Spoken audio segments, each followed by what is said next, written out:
वर्धमान की शोभा का वर्णन मैंने जैसे सुना था उससे कहीं बढ़कर पाया।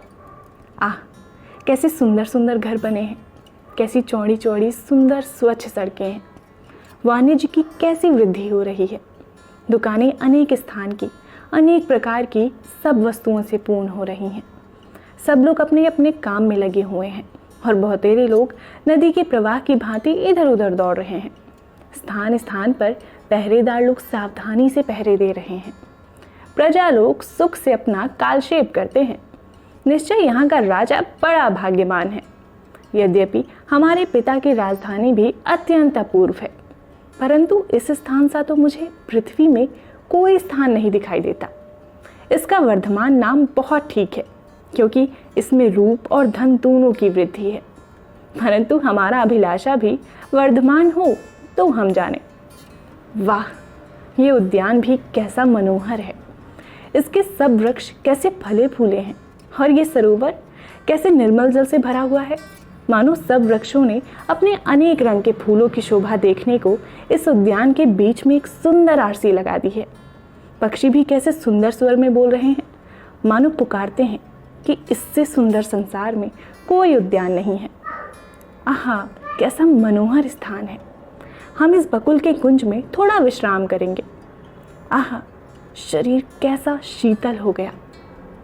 निश्चय ये पवन हमारी प्राण प्यारी त्रिभुवन मोहिनी विद्या का अंग स्पर्श करके आता है, नहीं तो ऐसी मधुर सुगंध इसमें ना होती। ये तो सब ठीक है, परंतु जिस काम के हेतु मैं यहाँ आया हूँ उसका तो कुछ सोच ही नहीं किया। यहाँ मैं किसी को जानता भी नहीं कि उससे कुछ उपाय पूछूं, क्योंकि मैं तो यहाँ छिपकर आया हूँ। एक चौकीदार आता है। ई के हो भैया, कोई परदेसी जान पड़ाला? हमहन का कुछ घूस फूस देई कि नहीं? भला देखी तो सही, कौन है? सुंदर, हम एक परदेशी हैं। सो क्या हमें नहीं सोचता? पर कहाँ रहते हो? हमारा घर दक्षिण है। दक्षिण तो जमराज के घर तक सभी हैं। तुम किस दक्षिण में रहते हो? सो नहीं, हमारा घर इतनी दूर नहीं है। तो फिर कहते क्यों नहीं कि तुम्हारा घर कहाँ है? कांचीपुर। काशी कांची, जो सुनते हैं सोई कांची। काशी दूसरा नगर है, कांची दूसरा। काशी कांची एक ही कैसी। तो फिर यहाँ क्यों आए हो? यहाँ विद्या प्राप्ति के अर्थ आए हैं। कौन विद्या? जो विद्या सब में प्रधान है। सब में प्रधान विद्या? सब में प्रधान विद्या तो चोरी है। तुम्हारे यहाँ यही विद्या प्रधान होगी। हाँ रे, यही तो हमारा काम है कि जो जिस विद्या के पंडित हों उन्हें हम वैसा पुरस्कार दें। क्या पुरस्कार देता है? इस विद्या के पुरस्कार हेतु एक यंत्र बना है जिसका नाम काठ तुंडुम है और चोर शत्रु है। कैसा है? दो बड़े बड़े कांट एकत्रित करके चोर भाई का पांव उसके भीतर डाल देते हैं।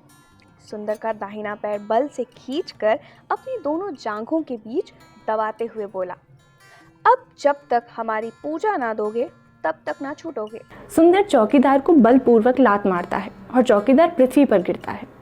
लो, तुम्हारी यही पूजा है। चौकीदार उठकर, हाँ हाँ बचा, अभी तुमको दूसरा पुरस्कार नहीं दिया। 4-5 कोड़े तुम्हारी पीठ पर लगे तब जानो। बस अब बहुत भाई, मुंह संभाल के बोलो, नहीं तो एक मुक्का ऐसा मारूंगा कि पृथ्वी पर लौटने लगोगे और दक्षिण दिशा में यमराज के घर की ओर गमन करोगे, जिसके हेतु तुम इतना उपद्रव करते हो। सो मैं जानता हूँ, परंतु धमकी दिखाने से तो मैं एक कौड़ी भी ना दूंगा, और तुमको भी परदेशियों से झगड़ा करना उचित नहीं है। इसे लो और अपने घर चल दो। नहीं नहीं, हमने आपको जाना नहीं। निसंदेह आप बड़े योग्य पुरुष हैं। हम आशीर्वाद देते हैं कि आप अनेक विद्या लाभ करें, राजकुमारी विद्या भी आपको मिले। हंसता हुआ जाता है। आज बहुत बचे, नहीं तो ये दुष्ट बहुत कुछ दुख देता। जिस काम को चलो पहले अनेक प्रकार के विघ्न होते हैं। देखें अब क्या होता है।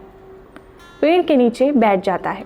हीरा मालिन आती है। हीरा मालिन आश्चर्य से, अरे यह कौन है? हाय, ऐसा सुंदर रूप तो न कभी आंखों से देखा न कानों से सुना। इसकी दोनों हाथ में बल्लेया लेने को जी जाता है। लोग सच कहते हैं कि चंद्रमा को सिंगारना चाहिए। हमको जान पड़ता है कि चंद्रमा ही पृथ्वी पर उतर के बैठा है। क्या कामदेव इस रूप की बराबरी कर सकता है? ऐसी कौन स्त्री है जो इसको देख के धीरज धरेगा? हम सोचते हैं कि यह कोई परदेसी है, क्योंकि इस नगर में ऐसा कोई नहीं जिसको हीरा मलिना जानती हो।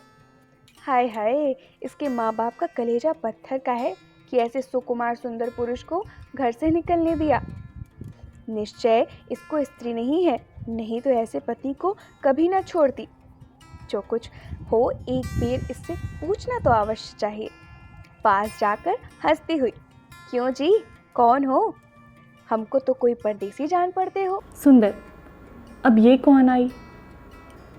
हमारा घर दक्षिण है और विद्या को खोजते खोजते यहाँ तक आए हैं। उतरे कहाँ हो? अभी कहाँ उतरे हैं, क्योंकि हम इस नगर में किसी को नहीं जानते, इसी हेतु अब तक उतरने का निश्चय नहीं किया और इसी वृक्ष की ठंडी छाया में विश्राम करते हैं और सोचते हैं कि अब कौन उपाय करें। तुम कौन हो? हम राजा के यहाँ के मालिन हैं। हमारा नाम हीरा है। हमारा घर यहाँ से बहुत पास है। भैया, हमारा दुख ना पूछो। पास बैठ जाती है। हमारे दोनों कुल में कोई नहीं है। जमराज सबको तो ले गए, पर ना जाने क्यों हमें भूल गए। पर रानी और राजकुमारी हम पर बड़ी दया रखती हैं और उन्हीं के पास जाकर हम अपनी जी बहलाती हैं। अभी तो आपने अपने रहने का निश्चय कहीं नहीं किया है। हमें कहने में लाज आती है, क्योंकि हमारे यहाँ बड़ी बड़ी अटारी तो है नहीं, केवल एक झोपड़ी है। जो आप दुखनी जानकर हमसे बचना ना चाहिए तो चलिए, हम सेवा में सब भांति लगे रहेंगी। तो इसमें हमारी क्या हानि? जो रहने का ठिकाना होगा तो काम का भी ठिकाना हो रहेगा, क्योंकि ये रात दिन रानीवास में आती जाती हैं। इससे वहाँ के सब समाचार मिलते रहेंगे और ऐसे कामों में जहाँ अच्छा बिचवाई मिला तहाँ उसके सिद्ध होने में विलंब नहीं होता। अब इससे बढ़कर हमारा क्या उपकार होगा कि इस परदेश में हमको आपसे आप रहने को घर मिले। तुमने हम पर बड़ी कृपा की। आज से तुम हमारी मौसी और हम तुम्हारे भांजे हुए। यह हमारे भाग्य की बात है कि आप कैसे कहते हो, और यो तो आप हमारे बाप के भी अन्नदाता हो।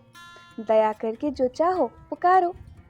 तो हम आज से तुमको बेटा कहेंगे।